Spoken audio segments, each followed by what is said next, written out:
Hey, how's it going, everybody? You are tuned into some intelligent ass thoughts. Dustin Coyle, that's my nombre. This is the Daily Wager. Talking Thursday. We're talking May 25th. Again, this is the year 2017. No surprise to any of you, I hope. What is maybe a surprise is I haven't done a show here in about a week. Just kind of got lazy. Mixture of that with nothing really to bet on that I saw fit. Not even sure what day it was, but I guess I could look it up here. Sunday. Cleveland was a minus 3,300 at home. Obviously, Isaiah Thomas out for the rest of the season. I think they were up by, I can't even remember how much they were up by. But Boston, thanks to Marcus Smart, comes back. Avery Bradley makes a game-winning three with 0.1 seconds left on the clock. The Celtics upset Cleveland 111 to 108. That minus 3,300 seemed horrible for me. And then I kind of could see a scenario, basically, not actually what happened here. I couldn't really see that scenario too much, but I could see a scenario where just the different style of a team, and this is even what Coach Tyronn Lue said, just the different style of the team, them being much better defensively and much less oriented upon one player, has made them a more difficult team to play right now than they were with Isaiah. I figured they'd probably get an energy boost with Isaiah going down. And I don't know. I didn't think they were going to win the game by any stretch of imagination. Otherwise, I would have bet on them plus 1,500. But that 3,300 just scared the shit out of me. They lose that game. They come back on, what was it? Tuesday. They were minus, 2,050 on Tuesday again. Figured they were probably going to win that game pretty handedly, but that was just such a massive, massive spread. I didn't want to touch it. They're down 10 at halftime, actually, though. So kind of the same thing that was happening in quarters 3 and 4 of Game 3 happens in quarters 1 and 2 of Game 4. Kyrie just lights on fire, though. He ends up with 42 points, 21 in the third. Brings them back. LeBron James, I think, had 15 in the fourth quarter. He finished with 34, played better. I should have said in Game 3 he only had 10 points, and rumor is he had the flu or something like that. He was sick of some sort. I don't really know how that transpired to be. Probably true, though. Doesn't seem like the kind of person that would talk about it.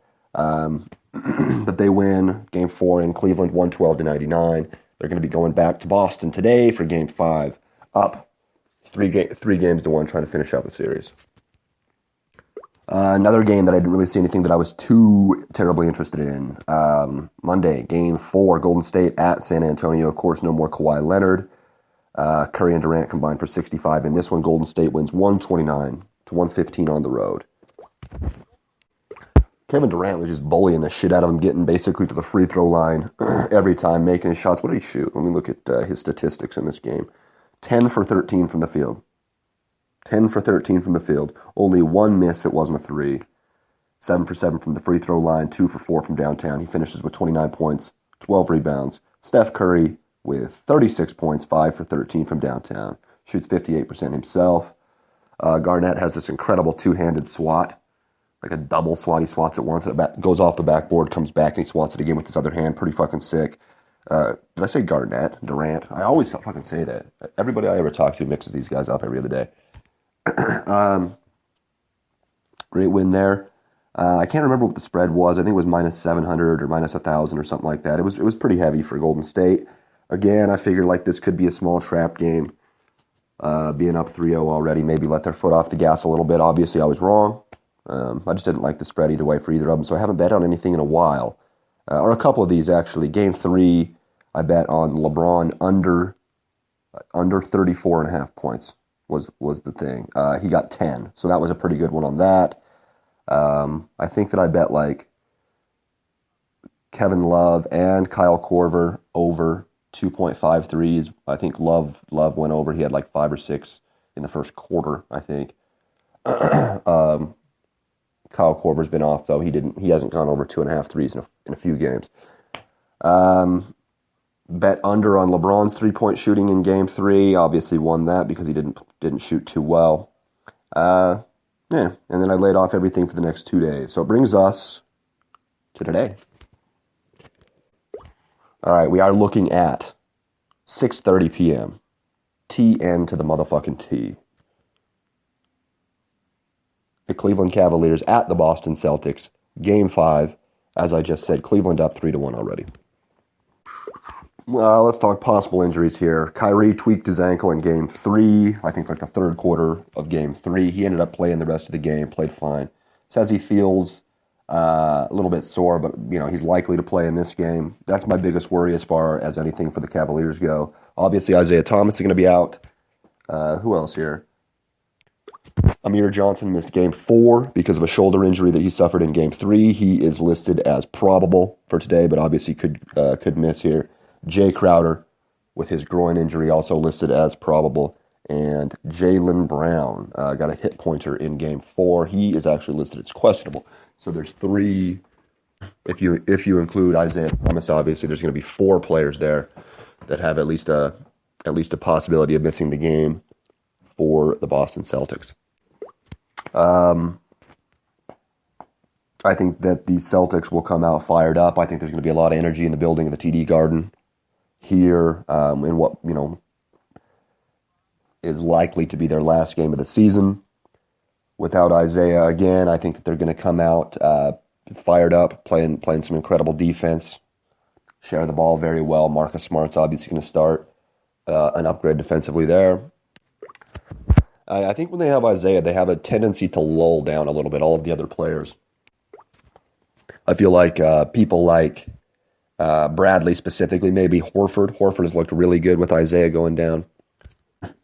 Obviously, Marcus Smart looked really good. Game 3 is specifically going 7 from 10 from downtown. That being said, I expect a really big game from LeBron here. This is a closeout game. He usually plays well. And I expect a massive game from Kyrie. Also, they don't really have anybody who can D him up. He has some of the most legit handles, honestly, of anybody I've ever seen in my life. One of the best finishers at the rim of anybody I've seen in my life. He's like a better Iverson, honestly. Other than he doesn't take the ball as much, which, has a less of a workload. That could be better or worse. I think it's, more of a knock on him. But he doesn't have to. He plays with LeBron James.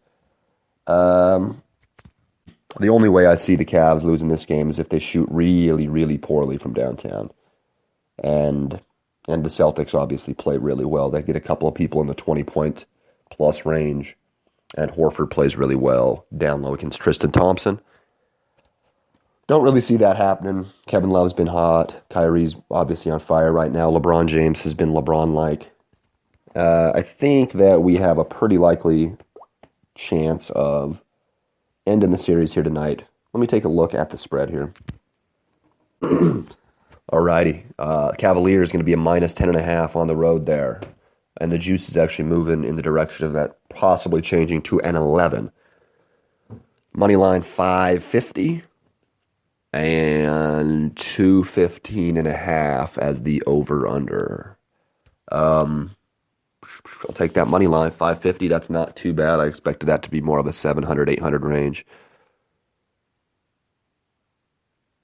And honestly, that's probably going to come back down a little bit towards the afternoon. You could probably see that at like a 475 to 500 range. I think that a lot of people are going to be, interested in taking Boston's money line. Judging just on how well they played in the beginning of last game and the end of the game before that, I think that a lot of people are going to see some correlation coming into this game. I actually think that the proper adjustment was made in Game 4, and now the serious advantage is in the favor of Cleveland, given those circumstances. I think that Boston's going to have to make another adjustment and probably play differently in order to win this game than they did in Game 3. Easier said than done, obviously. I trust LeBron here. Give me the money line, minus 550. Or wait on it, and hopefully we can get it at a 500 or something like that. That's obviously if Kyrie's going to play. We should even just wait around to make sure Kyrie's going to play. If he doesn't play, I would take no part in this bet. I don't know what would happen without a Kyrie. So it's kind of sketchy there. But if Kyrie's going to play, I don't really care about the injuries other than, Isaiah Thomas clearly for the Celts. Kyrie the big deal because I think he's going to have 36 or 38. Not have to, but he's probably going to score 36, 38, 40 points tonight to propel his team to their third NBA Finals in a row. On that note, if you can get a over-under point total for Kyrie in Game 4, I think it was 23.5. I would take an over on this one. 3-point shooting, I would probably take an under for LeBron James. If we can get that on player props, I don't see him available right now, but it's going to be probably a 2.5. And it'll probably be like a minus 120, minus 125 for the under, but I think it's pretty likely. I don't even think he's going to attempt to shoot many threes in this game. I think he's going to go OG, drive the lane, and facilitate. So that's kind of what I like as far as this is concerned.